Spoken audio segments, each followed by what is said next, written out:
Good evening all of you. तो आज जो है फुल टेस्ट टीचर का जो स्टार्ट हो रहा है उसका जीएस का जो सेक्शन है, यानी कहने का मतलब कॉमन पेपर, इसके डिस्कशन को हम लोग आज शुरू करते हैं। सबसे पहले क्वेश्चन नंबर 31 से इसकी हम लोग इनिशियली स्टार्ट कर रहे हैं। ठीक है, तो सबसे पहले आते हैं क्वेश्चन नंबर 31 पे। क्या कहता है ये क्वेश्चन, जरा इसको देखा जाए। निम्नलिखित विदेशी यात्रियों में से किसने भारत में नील बीन निर्माण का वर्णन किया, यानी भारत में जो नील की मैन्युफैक्चरिंग होती थी, इसका कृषि होता था ना, उसके बाद इसको किस तरीके से यूज करना है, इससे संबंधित क्वेश्चन पूछा जा रहा है कि किसने इसकी चर्चा किया है। चर्चा करने वाला विलियम फिंच था। विलियम फिंच ने इसके बारे में बताया है, तो करेक्ट आंसर यहाँ पर सी हो गया। यहाँ ध्यान रखना है कि नील का जो पॉइंट है भारत में शुरू से ही संवेदनशील मसला रहा है। हमारे देश में आज़ादी से पहले नील से संबंधित कई सारी घटनाएं हुई है, जिसमें से एक सबसे महत्वपूर्ण आपका नील आंदोलन हुआ है। नील आंदोलन ये सबसे महत्वपूर्ण एक आंदोलन था, जिस आंदोलन में विष्णु विश्वास और दिगंबर विश्वास ने नेतृत्वकर्ता की भूमिका निभाई थी। विष्णु विश्वास एवं दिगंबर विश्वास, है ना, दिगंबर विश्वास के नेतृत्व में जो है ये हुआ था 1859 60 में ऐसा ये नील आंदोलन था। और नील दर्पण नाम की पुस्तक, नील दर्पण जो पुस्तक है दीन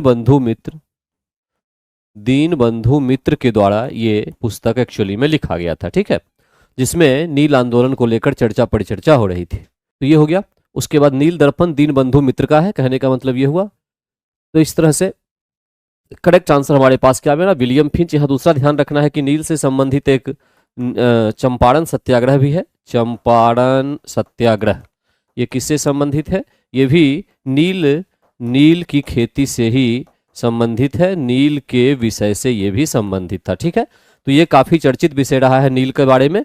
दो यहाँ पर चर्चा आप याद रखेंगे। चंपारण सत्याग्रह, जिसमें महात्मा गांधी की महत्वपूर्ण भूमिका थी। महात्मा गांधी का प्रथम सफल आंदोलन ये कहलाता है। प्रथम सफल आंदोलन, और प्रथम आंदोलन भी था भारत में, सफल ही नहीं, केवल प्रथम आंदोलन भी था। ठीक है, तो करेक्ट आंसर 31 का क्या निकला, सी निकला। आते हैं क्वेश्चन नंबर 32 की ओर।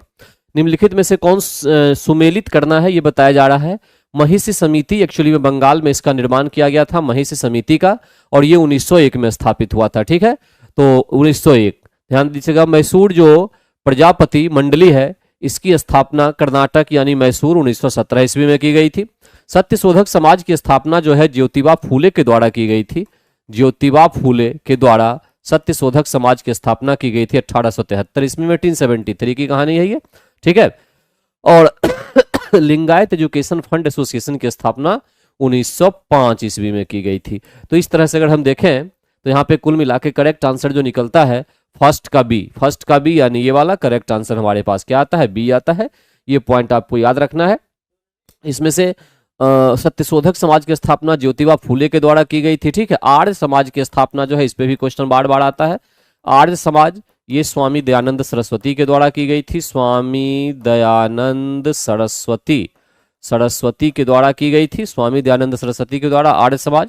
ब्रह्मा समाज जो है, ब्रह्मा समाज या उसी को हम आत्मीय समाज कहें, आत्मीय समाज, इसकी स्थापना जो है वो एक्चुअली में की गई थी राजा राम मोहन राय के द्वारा, राजा राम मोहन राय के द्वारा की गई थी। ठीक है, तो कुल मिला के करेक्ट आंसर हमारे पास बी निकलता है, 32 का बी।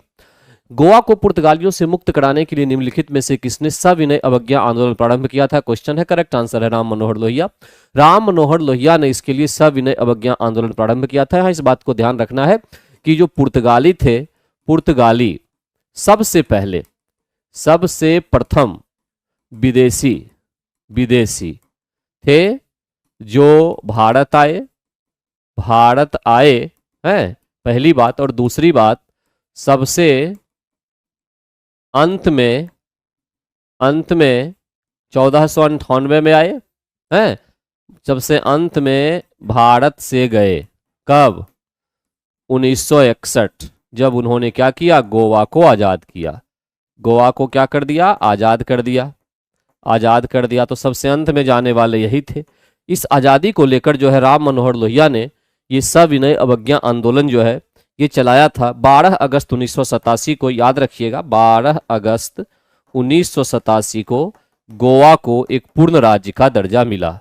उस समय वो केंद्र शासित प्रदेश था जिस समय उस वो आजाद हुआ था पुर्तगालियों से।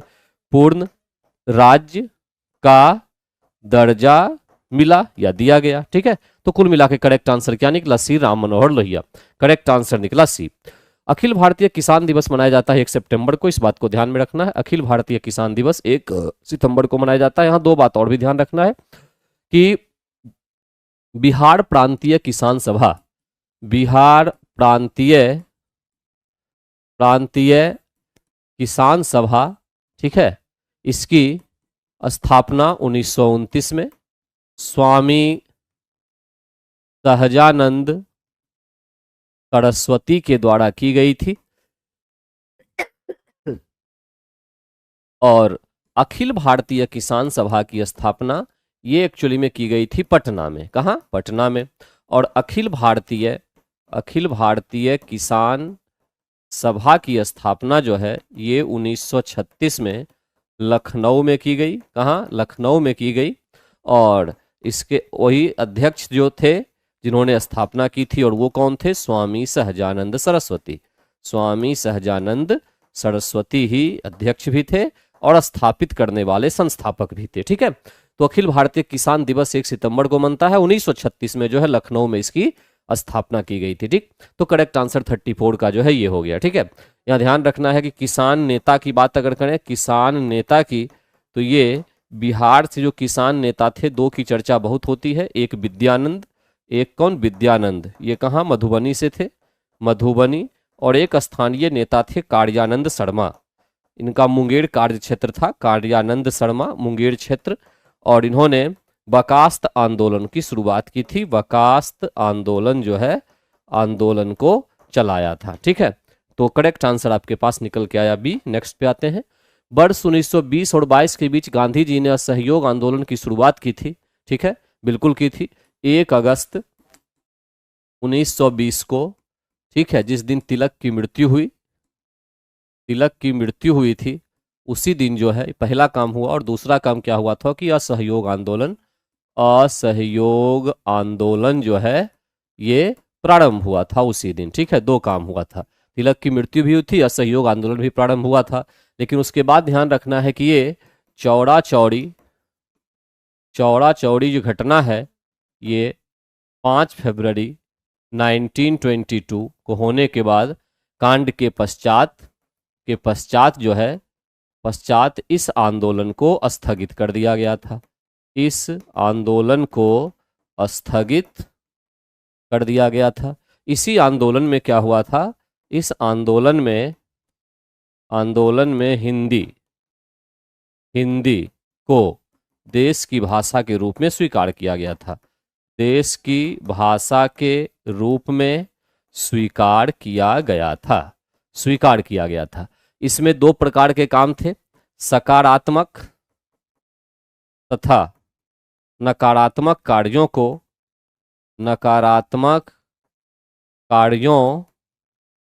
को महत्व दिया गया था। अब ये सकारात्मक और नकारात्मक में अगर देखें हम, तो यहां पूछ रहा है सकारात्मक कार्यक्रम का अंश नहीं था। स्वदेशी को प्रोत्साहन था, अस्पृश्यता हटाना था, स्कूल कॉलेज की स्थापना करना, ये सकारात्मक में था, ठीक है। कुटीर उद्योग को बढ़ाना, कुटीर उद्योग में वृद्धि, ये सकारात्मक में था, ठीक है। विदेशी वस्तुओं की खरीद ये सकारात्मक में नहीं था। विदेशी वस्तुओं का तो बहिष्कार किया गया था, और बहिष्कार चूंकि नकारात्मक में आएगा, ठीक है। तो करेक्ट आंसर यहां पे निकल के आया सी जो है करेक्ट आंसर, सकारात्मक में नहीं था। वैसे भी प्रेजेंस ऑफ माइंड से क्वेश्चन का आंसर आप दे सकते हैं। निम्नलिखित में कौन स्वदेशी आंदोलन के आलोचक थे? स्वदेशी आंदोलन जो है ये बंगाल विभाजन जो 16 अक्टूबर 1905 को हुआ था के विरोध में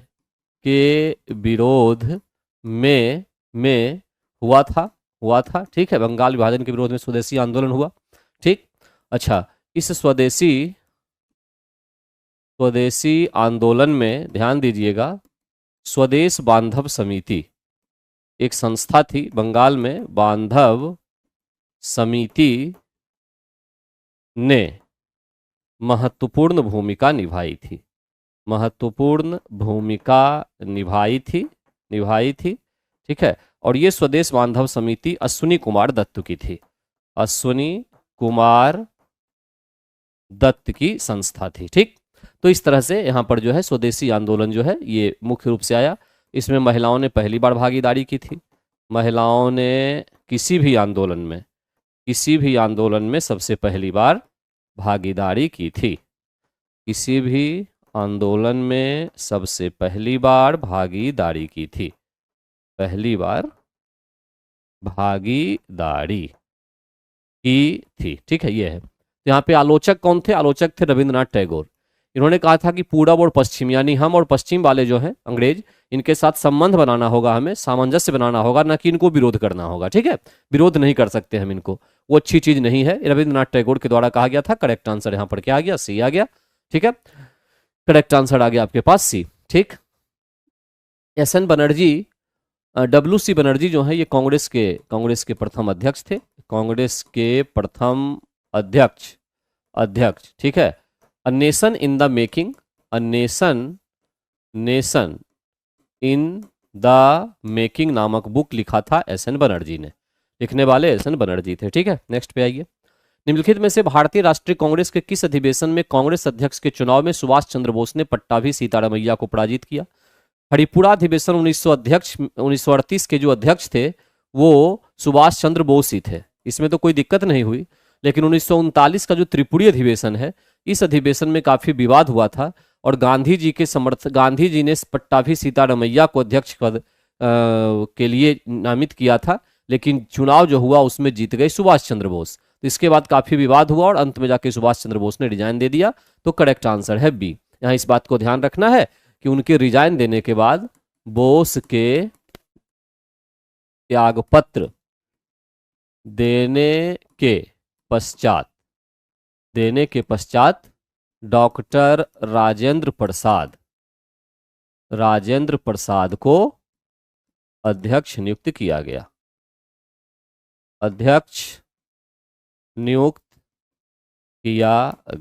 ठीक है, ये हो गया। लाहौर अधिवेशन 1929, इसकी अध्यक्षता किसने की थी?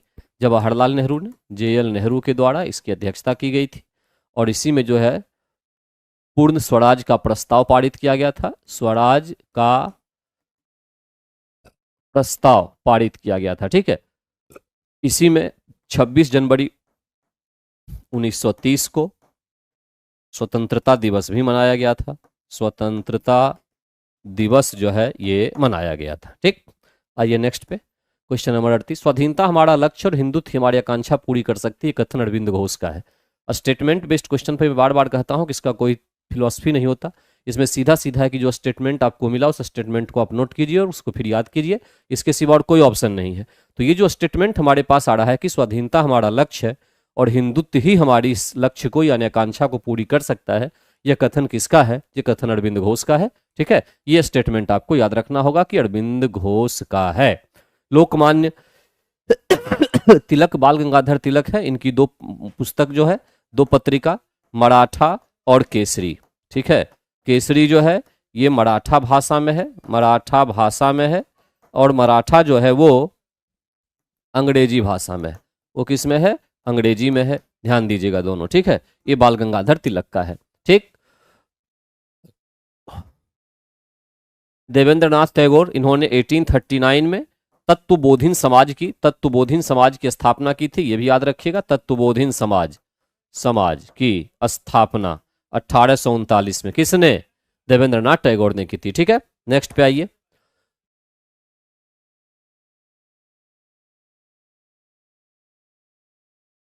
बिहार राज्य के बरौनी में स्थित तेल शोधक कारखाना किसकी इकाई है? क्वेश्चन ये है, देखिए बिहार राज्य में जो बरौनी तेल शोधक कारखाना है, रिफाइनरी है, ये एक्चुअली में इंडियन ऑयल कॉर्पोरेशन का है। तो करेक्ट आंसर यहां पर क्या निकला? IOAC, इंडियन ऑयल कॉर्पोरेशन का ये है। ठीक है, तो करेक्ट आंसर इंडियन ये निकला ए। यहां पर ध्यान रखना है कि बरौनी जो है इस रिफाइनरी यानी तेल शोधक कारखाना को रिफाइनरी भी कहते हैं कि स्थापना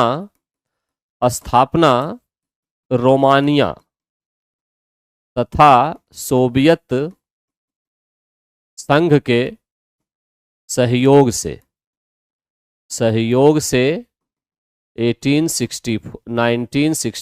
1964 में किया गया था 1965 से इसमें उत्पादन शुरू हुआ, देश को समर्पित कर दिया गया। ठीक है, भारत में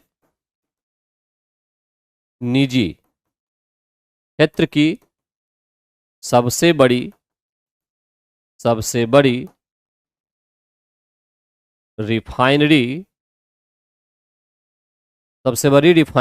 जामनगर, गुजरात, ये रिलायंस का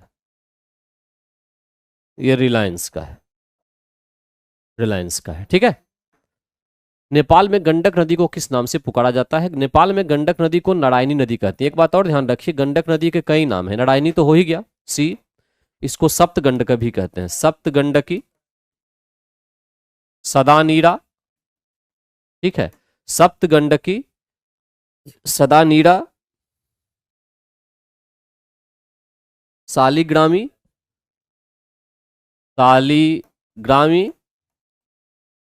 ये सभी नाम इसको काली गंडकी भी कहते हैं, काली गंडकी, इतने सारे नाम से इसको जाना जाता है। ठीक है, एक्चुअली में क्या है कि गंडक नदी जो है ये नेपाल से निकलती है। पहला पॉइंट तो ये हो गया, निकलती है। दूसरा पॉइंट है कि पश्चिमी चंपारण के भैंसा लोटन नाम का एक जगह है, भैंसा लोटन से बिहार में प्रवेश करती है, ये भी ध्यान रखिएगा। तीसरा पॉइंट ये है कि इसकी अगर देखें हम टोटल लंबाई, टोटल लेंथ किसमें, बिहार में, तो लगभग ये 260 किलोमीटर चलती है। उसके बाद क्या हो गया, पश्चिमी चंपारण, गोपालगंज के बाद आपके पास सारण,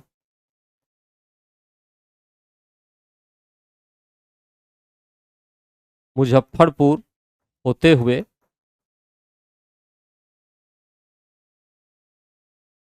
हाजीपुर, सोनपुर के निकट गंगा में मिल जाती है,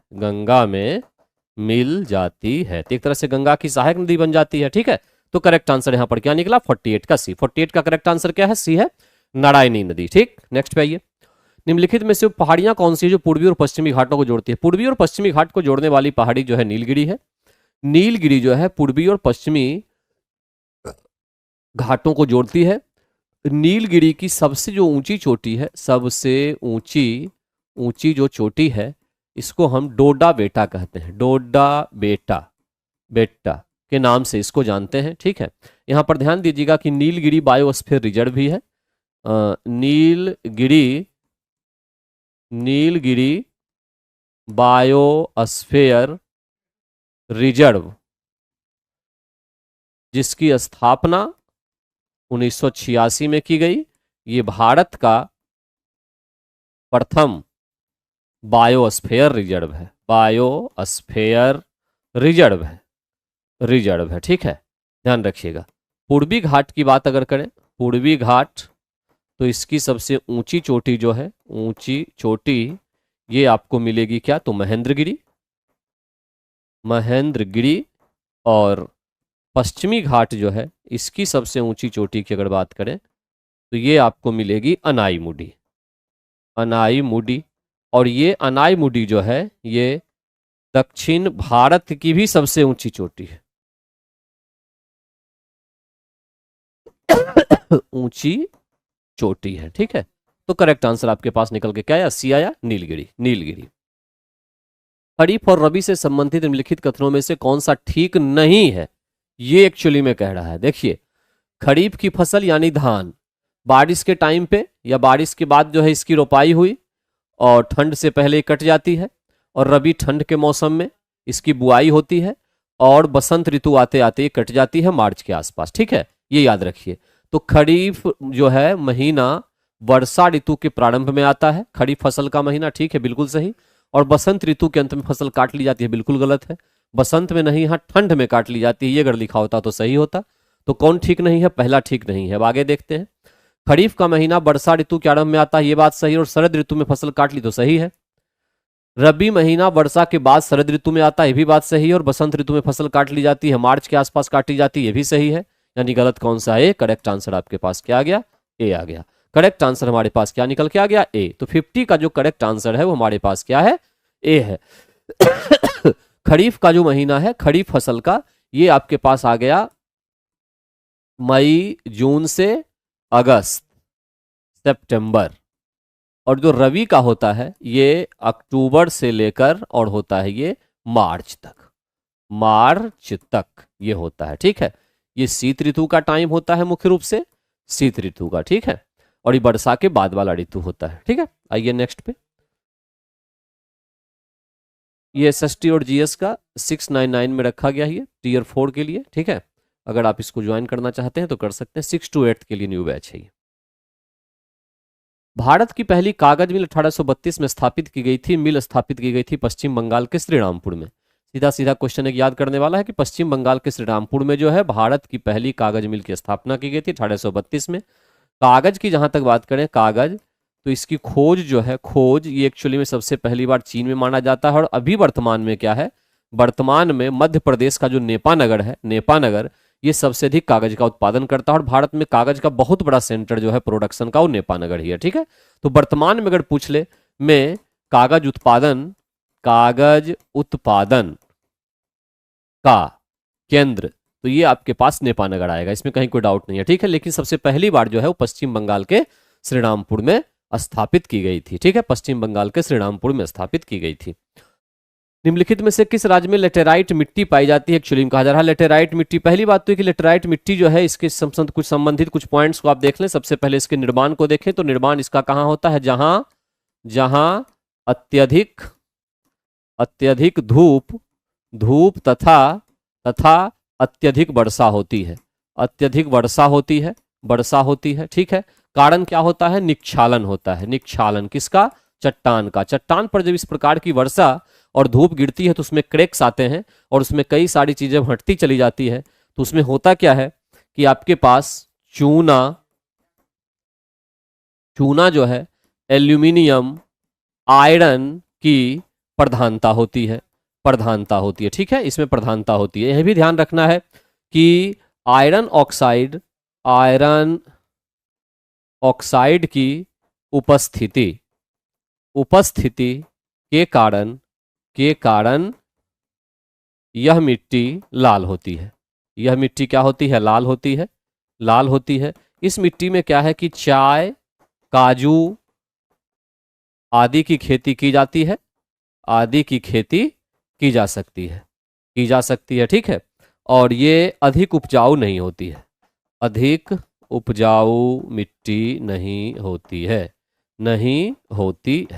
और यहां पूछा गया इसका क्षेत्र क्या है? तो इसका क्षेत्र है कर्नाटक तमिलनाडु का जो क्षेत्र है, इसका करेक्ट आंसर 52 का सी हो गया। इसमें जो है इस प्रकार की लेटेराइट मिट्टी पाई जाएगी, जिसमें आयरन ऑक्साइड के कारण से इसका कलर क्या दिखेगा? लाल दिखेगा। नेक्स्ट पे आइए, हरित क्रांति का क्या अर्थ है?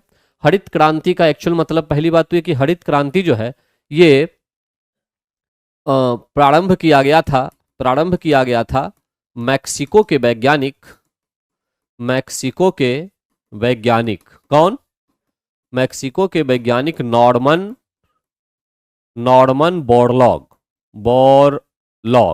के द्वारा, ये मैक्सिको के। ठीक है, भारत में 1966-67 में एमएस स्वामीनाथन के नेतृत्व में जो है ये प्रारंभ हुआ था। प्रारंभ हुआ। और मुख्य रूप से अगर देखें तो क्षेत्र जहां पर ये सफल हुआ तो ये था पंजाब, हरियाणा तथा पश्चिमी उत्तर प्रदेश में ही मात्र ये सफल हो पाया, और भारत के अलग अलग क्षेत्रों में सफल नहीं हुआ। और इसमें जो फसल थी जिसका सबसे अधिक प्रभाव पड़ा फसल, वो था चावल एवं गेहूं। इसकी खेती सबसे बड़े पैमाने पर इसमें हुई। इसका जो प्रोडक्शन है वो काफी ज्यादा बढ़ा। और कृषि की आधुनिक विधियों के प्रयोग द्वारा एक फसल की उपज को बढ़ाना, यही मुख्य रूप से इसका उद्देश्य था। और इस उद्देश्य में हरित क्रांति काफी हद तक सफल हुआ। अधिक से अधिक पेड़ लगाना नहीं था, कृषक क्रांति नहीं था, मुख्य रूप से यही था। ठीक है, तो 53 का करेक्ट आंसर है। इतने पॉइंट याद रखेंगे। 54 पे चले। खरीफ की फसल कब बोई जाती है? अभी सब पॉइंट, खरीफ की फसल बोई जाएगी बारिश का मौसम जब आया तब, यानी दक्षिणी पश्चिमी मानसून के प्रारंभ होने पर खरीफ की फसल बोई जाती है। दक्षिण पश्चिम मानसून जो है इसके आने का टाइम 1 मई एक्चुअली में होता है। 1 मई कहाँ? केरल के तट पर, केरल के तट पर, ठीक है। और उसके बाद ही बढ़ते बढ़ते भारत के कई क्षेत्रों में फैल जाता है। 1 जून ले लीजिए, 1 जून, ठीक है। ये दक्षिणी पश्चिमी मानसून की जो दिशा होती है, दिशा ये दक्षिण पश्चिम से उत्तर पूर्व की ओर होती है, उत्तर पूर्व की ओर होती है, ठीक है। दक्षिण पश्चिम से उत्तर पूर्व जो है इसकी दिशा होती है। और ये मानसून जो है, ये मानसून ये 3 भागों में विभाजित होता है। एक को कहते हैं प्री मानसून, एक तो मानसून बीच का होता ही है, और एक होता है रिट्रीटिंग, लौटता मानसून, लौटता मानसून, ठीक है। ये होता है प्री मानसून से 10% वर्षा प्राप्त होती है टोटल का, इससे 74%, इससे 12 से 13% के आसपास वर्षा होती है, ठीक है। तो लगभग यही मेन रूप से रहता है ये, ठीक। प्री मानसून को हम नॉर्वेस्टर के नाम से भी जानते हैं। नॉर्वेस्टर ओडिशा में नॉर्वेस्टर कहा जाता है इसको। काल बैसाखी, काल बैसाखी पश्चिम बंगाल में कहा जाता है। पश्चिम बंगाल क्या काल बैसाखी के नाम से इसको जानते हैं, ठीक है। चेरी ब्लॉजम, चेरी ब्लॉजम जो है ये कहा जाता है कर्नाटक में, कर्नाटक, या कॉफी वर्षा भी कहते हैं इसको, ठीक है। आम्र वर्षा जो है केरल में कहा जाता है, आम्र वर्षा केरल, कर्नाटक में इसको कॉफी वर्षा भी कहते हैं। ये सारे नाम होते हैं किसके? प्री मानसून के सारे नाम प्री मानसून के। 54 का करेक्ट आंसर ए हो गया। 55 पे आते हैं। निम्नलिखित में से सही संबंध का चयन किया जाए। देखिए, विस्थापन का मतलब होता है सबसे कम दूरी, लेकिन वो सबसे कम दूरी दिशा के साथ होनी चाहिए, दिशा के साथ, ठीक है। सबसे कम दूरी जो है 2 बिंदुओं के बीच, वो विस्थापन कहलाता है, ठीक। और एक पॉइंट ये, इन दोनों के बीच का ये जो दूरी है, ये जो गैप है, इसी को दूरी कहते हैं, ए और बी।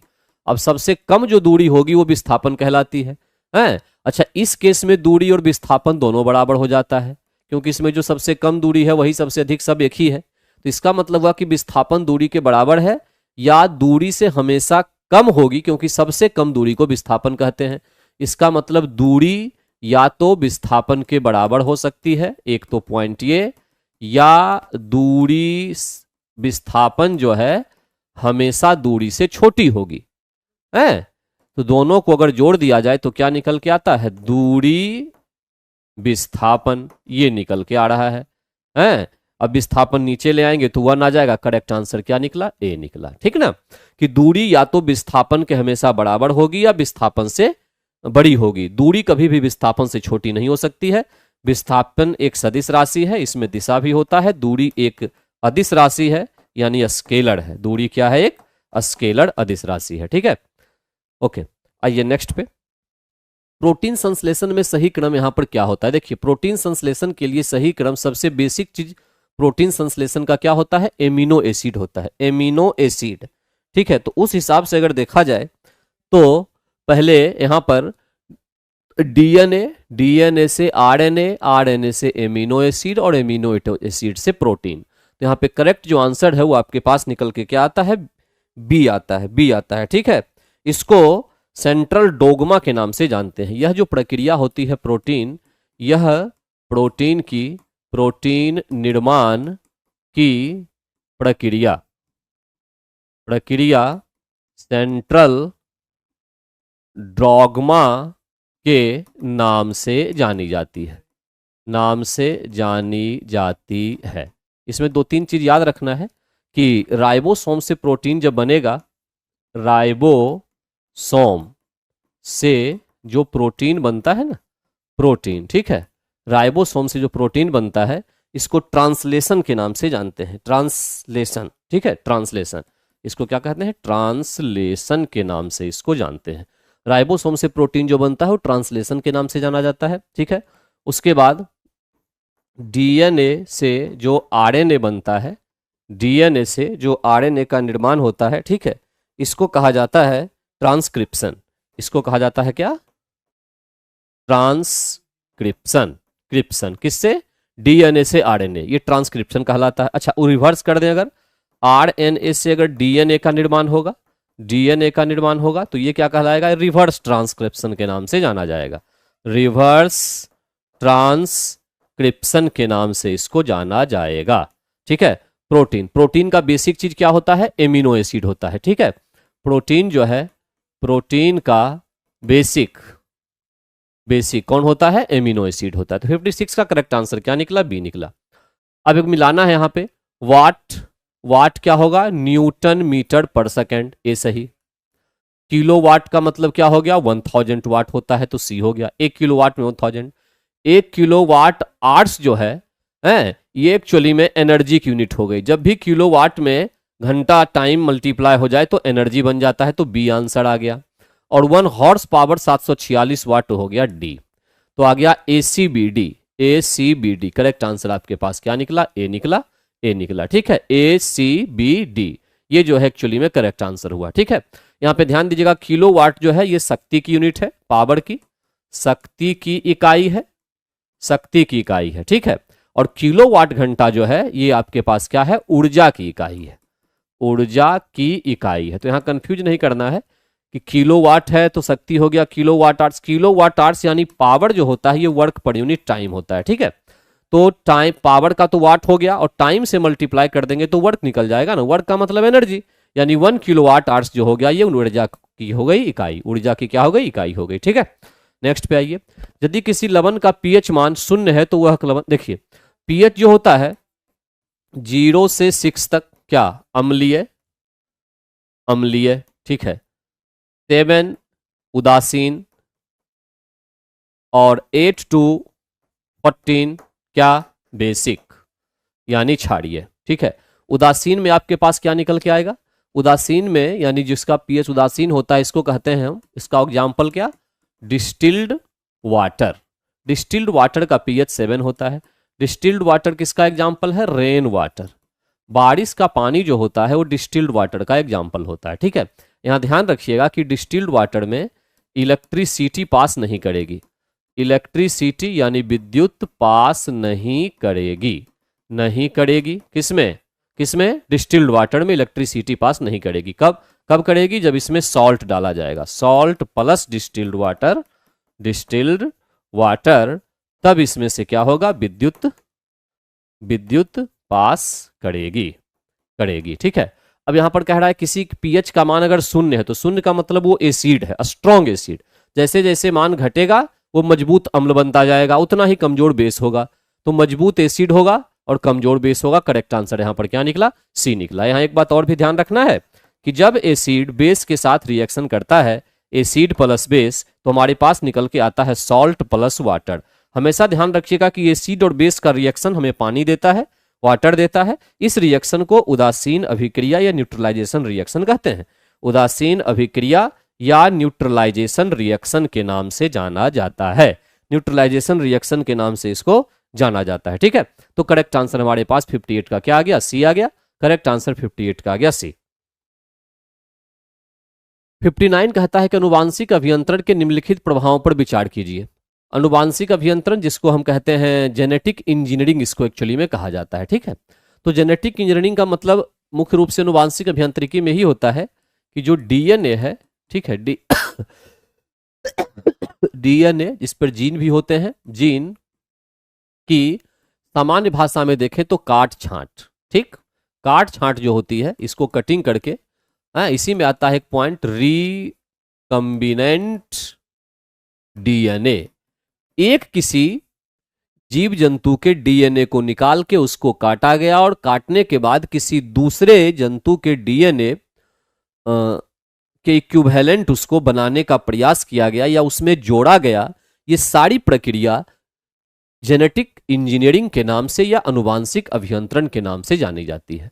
पूरा का पूरा खेल इसमें जो है डीएनए और जीन का होता है, या तो परिवर्तन किया जाए या दूसरे के समान जीन को उत्पन्न करने का प्रयास किया जाए, है।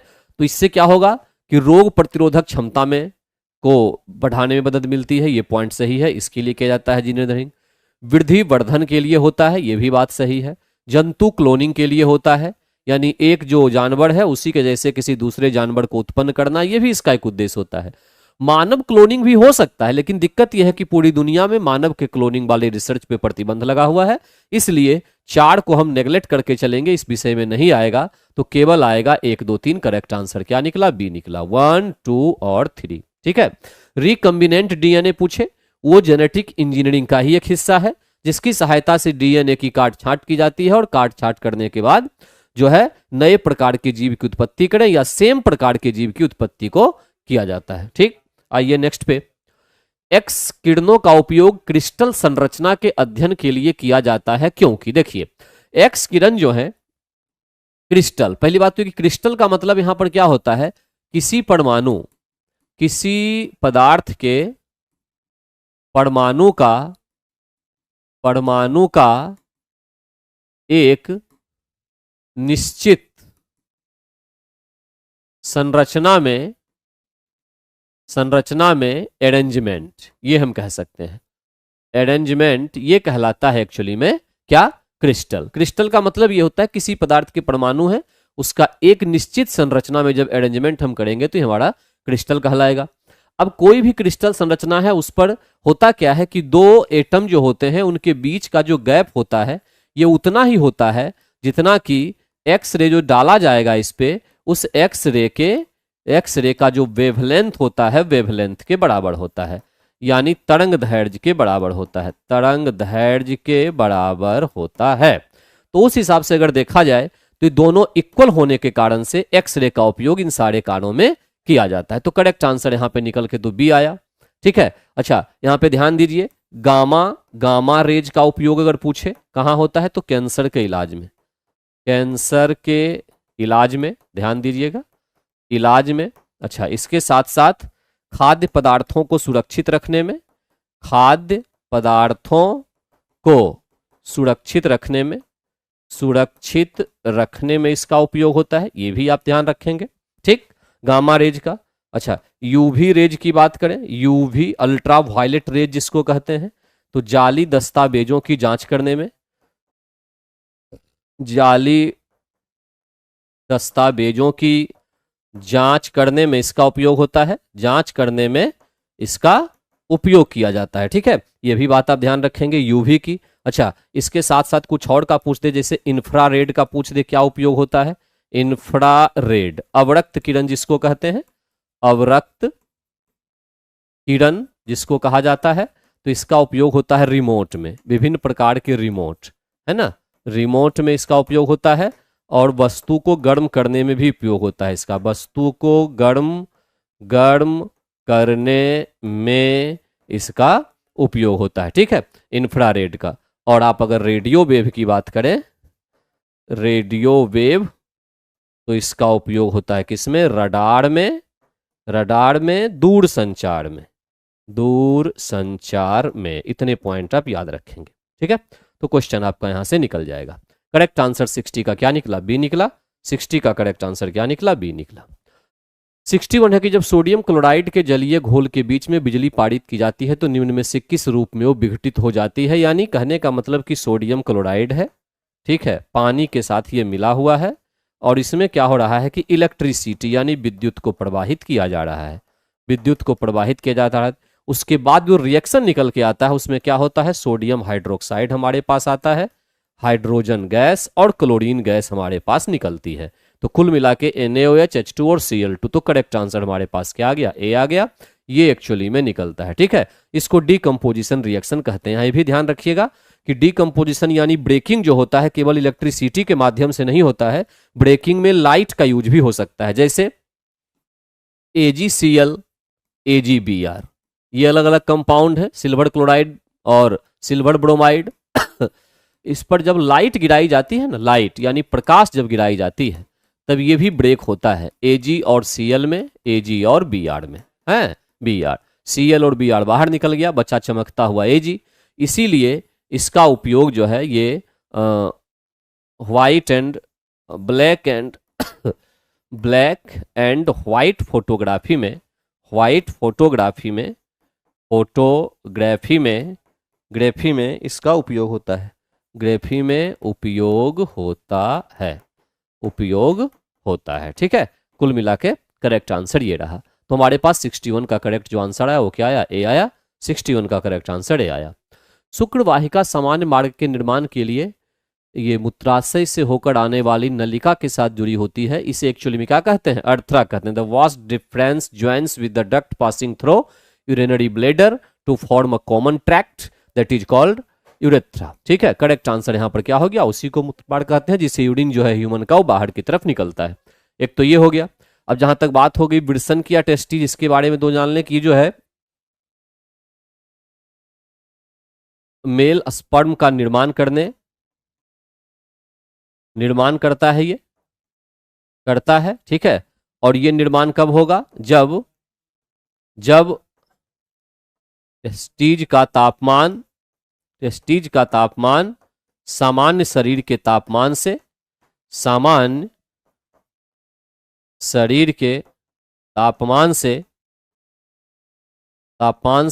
2 से 3 डिग्री सेंटीग्रेड कम होगा, तब एक्चुअली में ऐसा होता है।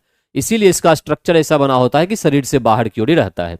एक तो ये हो गया, और दूसरी बात, इसके द्वारा मेल हार्मोन्स जो होते हैं, मेल हार्मोन्स को भी उत्पन्न या प्रोड्यूस किया जाता है। ठीक है, तो करेक्ट जो आंसर हमारे पास है उस 62 का आपके पास निकल के क्या रहा, बी आ रहा है। 62 का जो करेक्ट आंसर है वो आपके पास बी आ रहा है। अब उसके बाद क्वेश्चन नंबर 63 की ओर चले। राष्ट्रपति भवन स्थित जो दरबार हॉल है उसका नाम क्या रखा गया है, ये गणतंत्र मंडप के नाम से जाना जाता है। इसको हम गणतंत्र मंडप के नाम से जानते हैं। ठीक है, गणतंत्र मंडप, एक भारत मंडपम है, वो दूसरा है ये राष्ट्रपति भवन स्थित दरबार हॉल है, राष्ट्रपति भवन में, इसको गणतंत्र मंडप के नाम से जाना जाता है। नेक्स्ट क्वेश्चन नंबर 64 को देखा जाए। पीएम मोदी ने हाल ही में किस राज्य में भारत की सबसे लंबी शहरी सुरंग परियोजना की नींव रखी, तो इसका करेक्ट आंसर क्या है, महाराष्ट्र। महाराष्ट्र में पीएम मोदी के द्वारा जो है सबसे लंबी शहरी सुरंग परियोजना की नींव रखी गई है। तो करेक्ट आंसर यहां पर क्या हो गया, सी जो है इसका 64 का करेक्ट आंसर है। नेक्स्ट, हाल ही में पूर्ण कार्यशील साक्षरता प्राप्त करने वाली प्रशासनिक इकाई किसे घोषित किया गया है, जहां पर कंप्लीट साक्षरता की बात हो तो लद्दाख को घोषित किया गया है। सी करेक्ट आंसर क्या हो गया, लद्दाख। साक्षरता की जो डेफिनेशन और एक्चुअली में परिभाषा हमारे यहाँ मिलती है, ठीक है, जनगणना के अनुसार जो 2011 के अनुसार परिभाषा दी गई थी कि 7 वर्ष या उससे अधिक उम्र का कोई व्यक्ति पत्र लिखना, पढ़ना तथा बस या ट्रेन का नंबर यानी संख्या जो लिखा होता है उस पे नंबर पढ़ने में सक्षम हो उसे हम एक्चुअली में साक्षर के दायरे में कहेंगे या साक्षर के दायरे में रखेंगे। ठीक है, ये एक्चुअली में कंडीशन रखा गया था 7 वर्ष या उससे अधिक का। तो यहाँ पे कंप्लीट जो बना वो कौन बना, लद्दाख को जो है प्रशासनिक इकाई एक ऐसी है जिसको कंप्लीट साक्षरता के रूप में शामिल किया गया। तो 65 का करेक्ट आंसर हमारे पास क्या निकला, सी निकला। आइए उसके बाद 66, मोदी कैबिनेट 3 के नए मंत्रिमंडल में बिहार से केंद्रीय मंत्री और राज्य, करेक्ट आंसर बी है। 4 केंद्रीय मंत्री और 4 राज्य मंत्री का दर्जा दिया गया है। केंद्रीय मंत्री में 4 में आप याद रख सकते हैं, एक ललन सिंह हो गए, एक जीतन राम मांझी,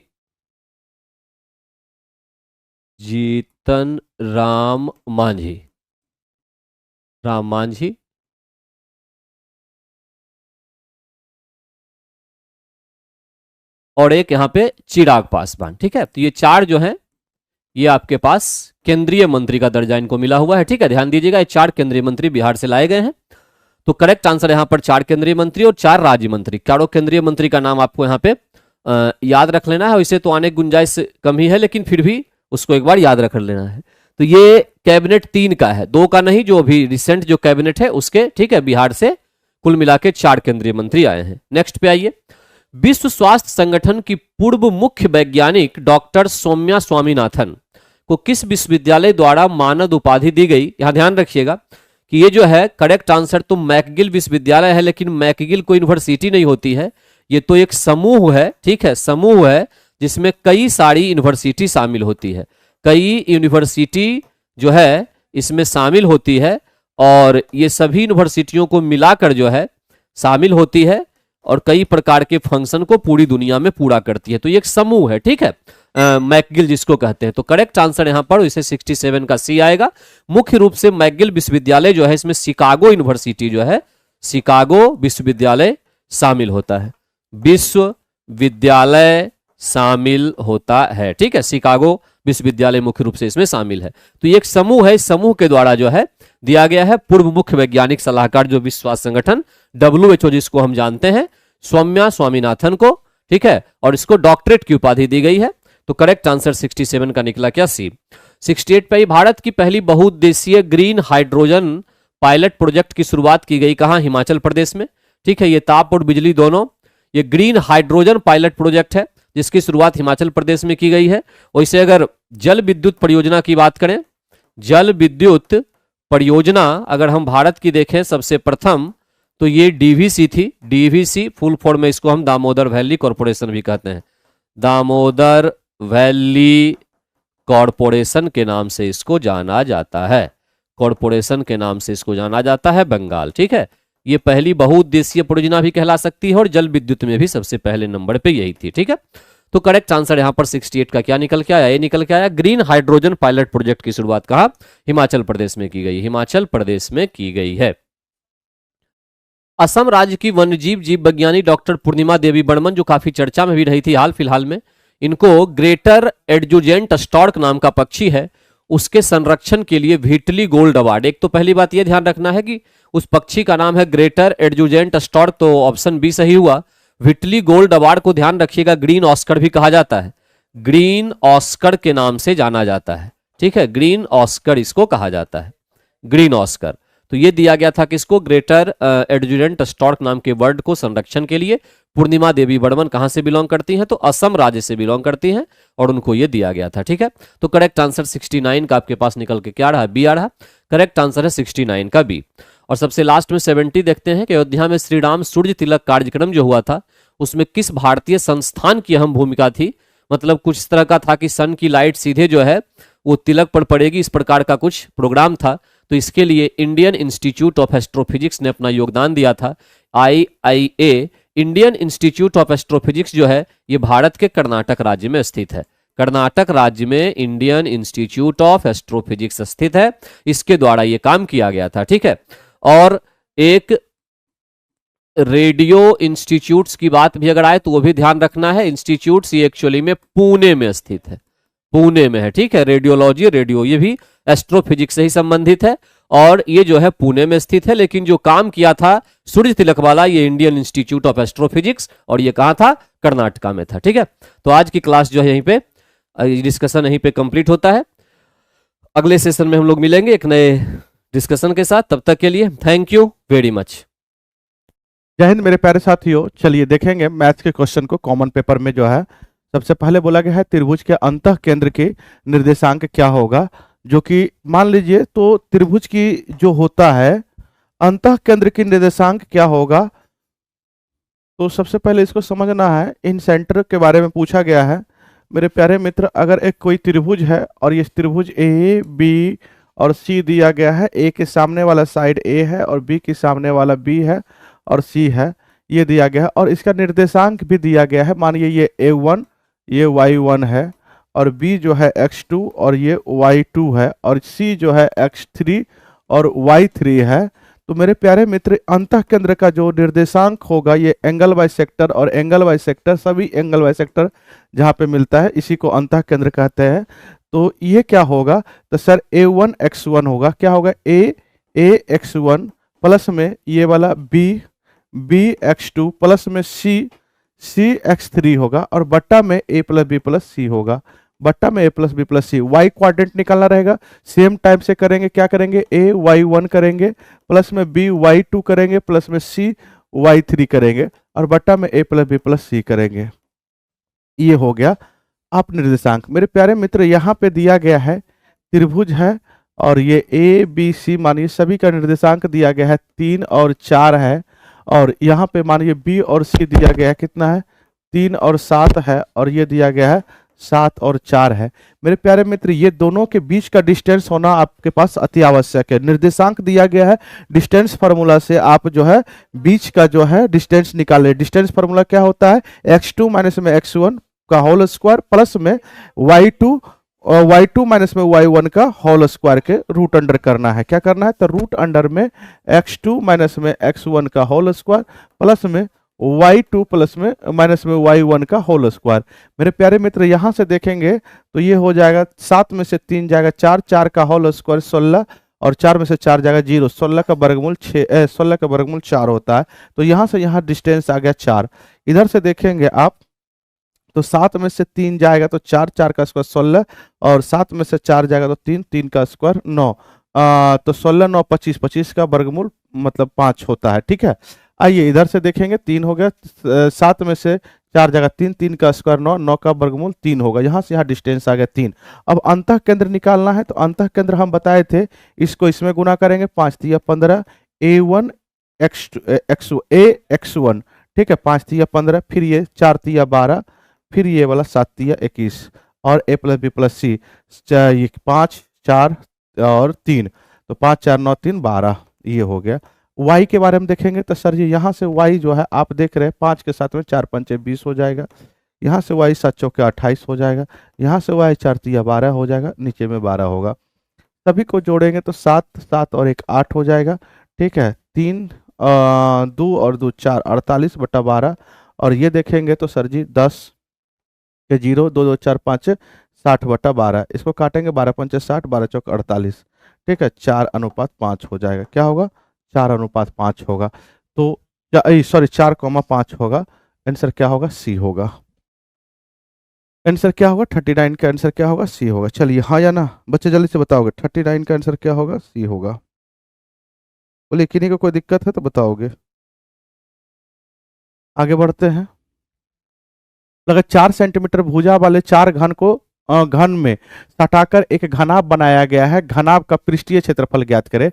देखो, जब भी घन को सटाकर 4 घन सटाएगा तो केवल लेंथ में वृद्धि होगा। सभी घन की प्रत्येक भुजा 4 4 4 4 है, तो लेंथ केवल 4 हो जाएगा। वृत्त हमारा, चौड़ाई हमारा 4 4 4 4, लेंथ केवल बढ़ जाएगा 4 4 4 4 बार 16 हो जाएगा। वृत्त हमारा 4 ही रहेगा और ऊंचाई हमारा 4 ही रहेगा। मेरे प्यारे मित्र, क्यूबाइड का जो है घनाभ का टोटल सरफेस एरिया आप जानते हैं क्या होता है, 2 इंटू एल बी करोगे 64 हो जाएगा, प्लस में बी एच तो 16 हो जाएगा, और एच एल करोगे 64 हो जाएगा।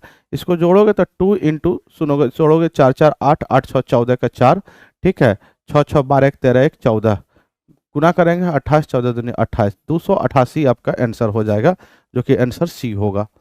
आगे बढ़ते हैं बच्चे। बोला गया है एक निश्चित धनराशि x% वार्षिक साधारण ब्याज की दर पर 7 वर्ष में 22,494 हो जाते हैं। यदि वार्षिक साधारण ब्याज की दर से x + 4% होती तो 7 वर्ष के बाद देय ऋण इतना हो जाती। कहने का मतलब है इससे ये 4% अगर अधिक धन होता तो हमारा धन इतना से बढ़कर इतना हो जाता।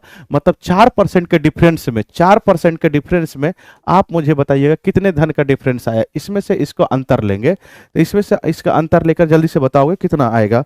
दोनों में से अगर 4% का ये आ रहा है तो कितना आएगा, जल्दी से बताओगे बच्चे। यहाँ से अगर हम देखना चाहेंगे तो जल्दी से बताओगे, 7 में से 4 जाएगा तो 3 होगा। देखो 4%, क्योंकि रेट ऑफ इंटरेस्ट 4% बढ़ा है तो इतना से बढ़कर इतना हो गया। तो रुपया में कितना बढ़ा है, ये साधारण ब्याज है, साधारण ब्याज में सिंपल सी बातें होती है। तो ये कितना हो जाएगा, अब बताओगे 11 में से 9 जाएगा तो क्या होगा, 2 होगा। ठीक है, यहाँ पे 8 बचा, 8 में से 4 जाएगा तो 4 होगा। ठीक है बच्चे, और यहाँ पे अब क्या बचा था, तो सर जी 5 में से 2 जाएगा तो 3 होगा। देखो 3423 हुआ, 4% की मान 3423 हो गया। सॉरी, ये एक वर्ष में 4% बढ़ा है, 7 वर्षों तक बढ़ते रहा तो 7 चौके 28%, मतलब 7 वर्षों तक ना, 1% में 1 वर्ष में 4% बढ़ रही, लेकिन ये कितने वर्षों तक, 7 वर्षों तक बढ़ते रहा, 7 चौके 28%। देखो सही है या गलत है? इसको 4 से काटोगे तो 4 से काटोगे 7 से काटोगे तो ये 4 हो जाएगा, और इसको 7 से काटोगे तो 7 चौके 28 का 8 होगा। 7 चौके 28, 7 चौके 28 हो जाएगा, 28 हुआ। ठीक है, यहाँ से उतरा 6, 6 तो 8 सत्ती 56, 56 6 9 सत्ती 63, 9 हो गया। तो 4% की मान हो गया, इतना हो गया। तो मेरे प्यारे बच्चों 25 से इधर गुना करोगे, 25 से इधर भी गुना करोगे, क्योंकि दुनिया में कोई भी चीज़ 100% होता है। 100% की मान होता है, मतलब मूलधन 100% होती है। तो 100% की मान यहाँ से देखो कितना हो जाएगा, 25 नमा 225 के 25, बाकी 225 के 5, बाकी हाथ में 22, 25 8 200, 222 हो गया, 222 का 2 बाकी हाथ में अभी भी 22 बचा। 25 चौके 100, 100 और 22 कितना होता है, 122। देखो हमारा आंसर क्या होगा, 12 12 22 5, 12 22 5। आंसर क्या होगा, बी होगा। 41 का आंसर क्या होगा बच्चे, बी होगा। अरे हाँ या ना, उतार लो जल्दी से। 41 का आंसर क्या होगा, तो बी होगा। चलिए आगे बढ़ते हैं, ध्यान से समझोगे। बोला गया एक दुकानदार ने 10% छूट पर 80 किलोग्राम चावल खरीदा, इसके अलावा 20 किलोग्राम चावल खरीदा और 1 किलोग्राम चावल मुफ्त दिया गया। कहने का अर्थ है कि वो एक दुकानदार ने 10% छूट पर 80 किलोग्राम चावल खरीदता है, और इसके अलावा प्रत्येक 20 किलोग्राम चावल की खरीद पर 1 किलोग्राम चावल उसको मुफ्त दिया जाता है। यदि वह चावल को बाजार मूल्य पर बेच देता है तो उसका लाभ प्रतिशत क्या होगा। मान लो कि 1 केजी चावल का एमपी जो है 1 रुपया है, अपने मन से कुछ भी मान सकते हो लेकिन 1 रुपया मानो। तो 80 किलोग्राम अगर चावल खरीदोगे तो अंकित मूल्य हो जाएगा 80 रुपया। कितना हो जाएगा, 80 रुपया। लेकिन आप इसको खरीद रहे हो 10% के छूट में, तो 80 रुपये का चावल है, 10% छूट में खरीदोगे, 90% में खरीदोगे, 9 8 72, तो आपका क्रय मूल्य 72 रुपया हो गया। वो बोल रहा है प्रत्येक 20 किलोग्राम पर 1 केजी मुफ्त दिया जाता है, तो 80 केजी खरीदे हो तो 20 चौके 80, मतलब 4 केजी आपको मुफ्त मिलेगा। तो 80 रुपया इधर और 4 केजी और चावल मिला, तो टोटल 84 केजी हो गया। तो हमारा अंकित मूल्य हो गया 84 रुपया। मेरे प्यारे मित्र 84 केजी का मेरे अनुसार, क्योंकि अब हम बेचेंगे उस चावल को, तो 84 रुपया, क्योंकि 1 केजी का अंकित मूल्य 1 रुपया, तो 84 केजी हमारे पास आया। 80 केजी ये, और 20 किलो पर 1 किलो फ्री मिल रहा है, तो 80 किलो में कितना बार, हर एक 20 किलो पर 1 केजी फ्री।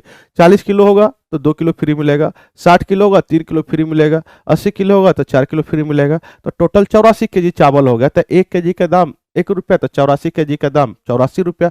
हम कोई डिस्काउंट नहीं दे रहे, 72 रुपये में खरीदे, 84 रुपये में बेचेंगे। कितना का लाभ हुआ, तो 12 का। कहाँ से, तो 72 से। प्रतिशत लगाने के लिए 100 से गुना, तो 12 छक 72, 1/6 का मतलब होता 16 सही 2/3% का लाभ। कितने का लाभ हुआ, 16 सही 2/3% का लाभ हुआ। अरे हाँ या ना बच्चे, बताओगे कोई तरह की दिक्कत हुआ है तो बताओगे। आगे बढ़ते हैं। बोला गया एक रेलगाड़ी 600 मीटर 200 मीटर लंबे दो पुल को क्रमशः 80 सेकंड और 40 सेकंड में पार करते हैं। रेलगाड़ी की लंबाई बताओ।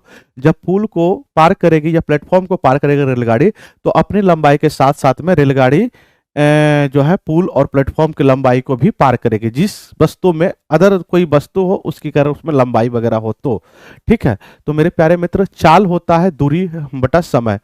चाल होता है दूरी बटा समय। दूरी क्या पार किया, तो 600 मीटर की लंबी पुल था और x मीटर अपने लंबा था। इसको पार करने में 80 सेकंड लगा। आगे बोला गया 200 मीटर का जो है रेलगाड़ी थी, मतलब पुल था, और रेलगाड़ी अपने मान लेते हैं ट्रेन की लंबाई x मीटर था, तो उसको पार करने में 40 सेकंड लगा। चाल बराबर में दूरी बटा समय, चाल बराबर में दूरी बटा समय। दोनों चाल ही है, दोनों चाल बराबर होगा आपस में। एक ही ट्रेन की चाल है, ये 2 बार में कटेगा, ये दो उधर जाएगा, 600 प्लस x 400 प्लस में 2x, ठीक है। ये इधर लेके जाओगे तो ये हो जाएगा, क्या होगा, x बराबर में 200। मतलब ट्रेन की जो लंबाई थी, जो हम x मान रखे थे, वो क्या था, 200 मीटर था। क्या था, 200 मीटर था। मेरे प्यारे मित्र, इस क्वेश्चन में a की मान 5 यूज करोगे, b की मान 7 यूज करोगे, तो यहाँ से हो जाएगा, क्या हो जाएगा सर जी, a की मान 5, तो ये 5 25 और माइनस में b की मान 7, 7 या 21, ठीक है। ये हो गया। अब बताओगे, अगर यहाँ से a की मान 5 यूज करोगे, 4 5 20, और b के मान 7 यूज करोगे तो 7 दूनी 14, ये कितना होगा, तो 4, और ये क्या होगा सर जी 6, ये कटेगा तो 2:3 हो जाएगा, 2:3 हो जाएगा। आंसर क्या होगा, बी होगा। बोला गया है कि दो पाइप ए और बी एक टंकी को क्रमशः 15 और 20 घंटे में भर सकते हैं। ये कोई टंकी है, इसमें अगर दो पाइप अगर मिलाओगे ए और बी, तो ए 15 घंटा में भर सकता है और बी 20 घंटा में भर सकता है, और सी से अगर पूरी भरी हुई टंकी को 30 घंटा में खाली कर सकता है। तो जो खाली करता है उसको नेगेटिव एनर्जी देते हैं, ठीक है, -30 देते हैं। सभी का एलसीएम अगर निकालोगे तो 60 लीटर, टोटल वाटर 60 मानो, तो 15 घंटा में 60 लीटर पानी कोई भरता है, तो 1 घंटा में 4 भरेगा ये टंकी। ये नल की क्षमता आ रहा है, ये 1 घंटा में 3 भरेगा, ये 1 घंटा में 30 दूनी 60, 2 लीटर पानी खाली करेगा। ये सभी नल की क्षमता हो गई। मतलब तीनों पाइप को एक साथ खोल दो तो ए प्लस बी भरेगा और सी खाली करेगा। ये 4 3 7 भरेगा और 2 खाली हो जाएगा। मतलब 5 के स्पीड से 60 लीटर पानी 5 के स्पीड से भरेगा तो 12 घंटा में क्या होगा, हो जाएगा। 12 5 60, देखो 4 3 7 में से 2 जाएगा। सही है या गलत है? 45 का देख लो एक बार बुआ, 45 का देख लो क्या होगा। 45 का आंसर क्या हो जाएगा बच्चे? कोई भी ऑप्शन में नहीं, ई हो जाएगा। ठीक है, चलिए ध्यान दीजिएगा। बोला गया एक बस 20 किलोमीटर 40 किलोमीटर पर घंटा 60 किलोमीटर पर घंटा और 120 किलोमीटर पर घंटा की चाल से 12 किलोमीटर की चार क्रमागत दूरी को तय करता है। तो इस दूरी में औसत चाल बताना है। जब भी इस टाइप का क्वेश्चन रहे तो जो अगर बराबर डिस्टेंस रहे तो उसकी जो डिस्टेंस है उसको नहीं लेना है, तो क्वेश्चन इजी बनेगा। नहीं तो भाई साहब बहुत दिक्कत होगी। औसत चाल बराबर में होता है कुल दूरी बटा कुल समय होता है। आप क्या करोगे, क्या करोगे, तो हम क्या बताएं, यहाँ से सबसे पहले टोटल वर्क लो। ठीक है, टोटल वर्क लिए तो मैं सॉरी टोटल डिस्टेंस या कुछ भी मान लेना है। तो मान लो डिस्टेंस हम मानेंगे, टोटल डिस्टेंस मानेंगे। अगर पहला गए तो 20 किलोमीटर पर घंटा से गए, ये चाल बता रहा है। दूसरा 40 किलोमीटर पर घंटा से गए, सेम डिस्टेंस। तीसरा जो है 60 किलोमीटर पर घंटा से गए। चौथा जो है 120 किलोमीटर पर घंटा से गए। तो टोटल डिस्टेंस मानते हैं 120 किलोमीटर पर घंटा से जाएंगे। अगर 120 किलोमीटर 20 किलोमीटर पर घंटा से जाएंगे तो 6 घंटा का समय लगेगा। इसमें समय आएगा और इसमें क्या आएगा, ये समय होगा। 3 घंटा लगेगा, ये 2 घंटा लगेगा, ये 1 घंटा लगेगा। तो औसत चाल होता है कुल दूरी बटा कुल समय। तो 4 बार गया है, कितने बार गया, 120 120 120। तो 4 गुना 120, टोटल कितना समय लगेगा, 6 3 9 9 और 2 11 1 12। 12 से काटोगे ये 10 होगा, 10 गुना 4 40 हो जाएगा। आंसर हमारा क्या हुआ, ए हुआ। आंसर हमारा क्या हुआ बच्चे, ए हुआ। चलिए, ये आपका लास्ट प्रश्न था। अब मिलते हैं आपसे नेक्स्ट क्लास में। ठीक है बच्चे, चलिए, थैंक यू।